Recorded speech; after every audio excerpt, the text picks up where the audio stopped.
a highly technical team who will study the entire budget and find all the hidden cash, and we're going to study our entire tax system. And every saving that we find, we will pass it on to the people. We will pass it on to you, the people, and let them know we are going to do it. We're not going to be building any Pradovilles in the AFC. We will be passing it on to you, the people. Very important for this country. We feel very pained by the fact that our village government system has collapsed.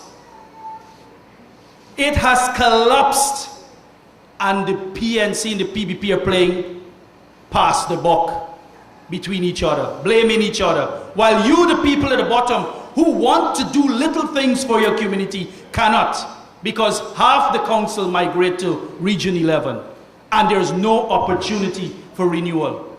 We will hold local government in our first year of office. Under whatever system, we are going to renew the local government system immediately under the AFC government.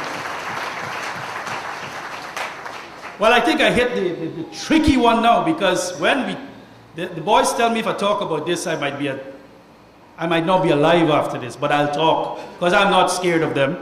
In our first month, we shall, ladies and gentlemen, we shall give clearance to the DEA, the Drug Enforcement Agency, to set up shop in this country.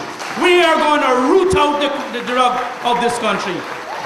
This is our commitment to you, the people. We are going to catch them and deport them and extradite them to where they can be dealt with. If our system can't deal with them, the United States and Canada and UK will deal with them condignly. That is what the AFC government shall do. In our first month, we shall also reapproach our UK brothers, because we believe our police force has underperformed. There are many, many great souls in that police force, and daily they're telling us in the AFC they're being stifled. Well, we shall free those people. We shall free them, and by giving them professional training and professional support with the help of our brothers in the United Kingdom. Very important, you realize that in this country, there's a great deal of white-collar crime. It's a kind of crime that we really don't understand a lot, because it just happens and you don't see it happening. Nobody dying, nobody getting shot, but then the treasury getting empty. And you want to know what's going on. But fortunately, the accountants and auditors have developed a science called forensic audit. And we shall commence that process of identifying corruption in this country and white-collar crime. And we shall take immediate action against those unpatriotic ones. They are unpatriotic who steal from the treasury. We shall take action against them. We will deal with them condignly. They are not going to be allowed to do that anymore. And this is one of the things we are committing to do. Of course, we have as Nigel has mentioned, we have our diaspora policy in this document, and you must read it. Because what I found, and it's very true, our brothers have been able to, brothers and sisters in the diaspora, have been able to create a lot of wealth for themselves. And many of them are willing to share, invest in manufacturing, invest in business in this country. But they have a number one concern. What is their number one concern? Crime. Nobody is not coming unless the AFC clean up crime in this country. Nobody.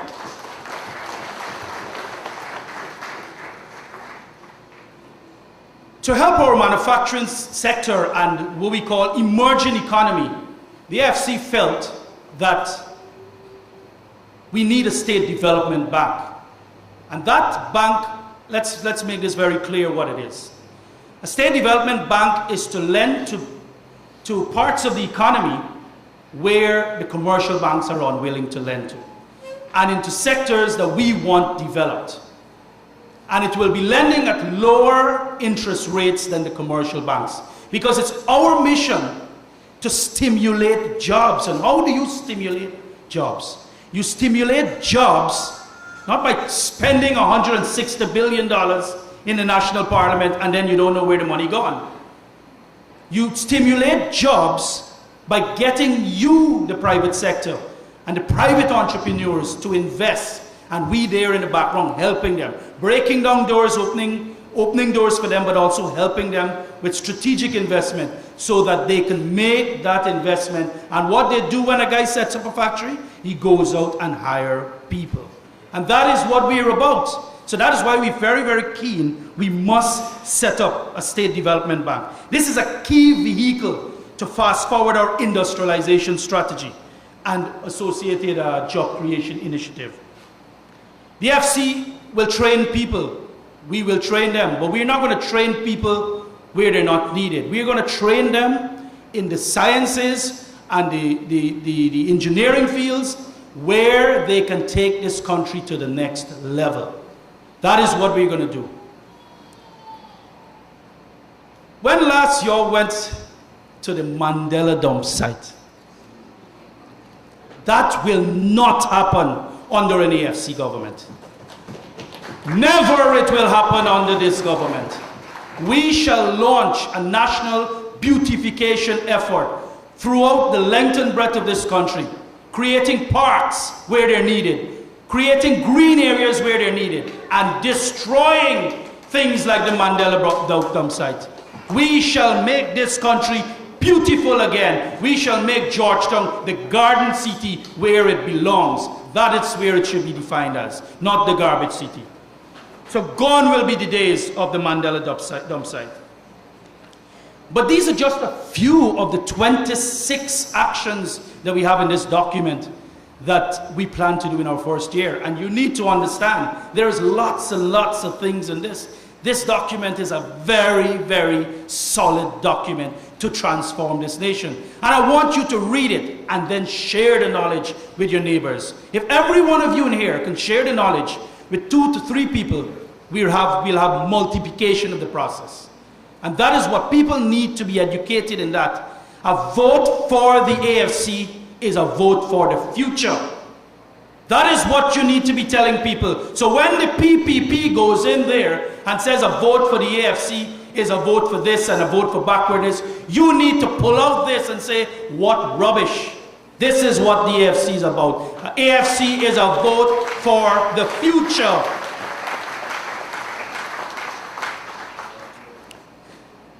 Ladies and gentlemen, our conversation with the people, they've been telling us all these things about jobs and crime. That they've said is their top 2 priorities. So I cannot, because of time constraint, tell you everything. But I want to stay with those 2 concepts, job and crime. Not what we'll do, but how we'll do it. Because we know what we're about.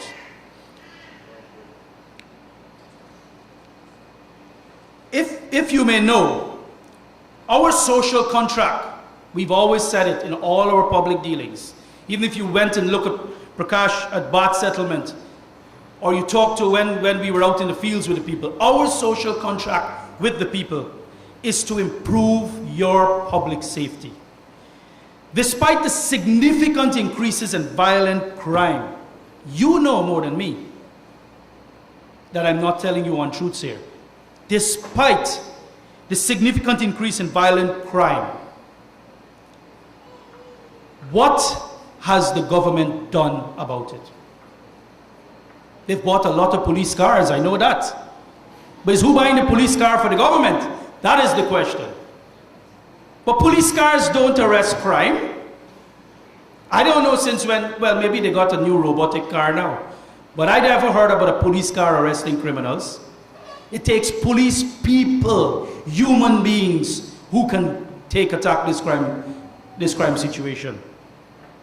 Crime has forced many of our best brains to run from this country. And that is a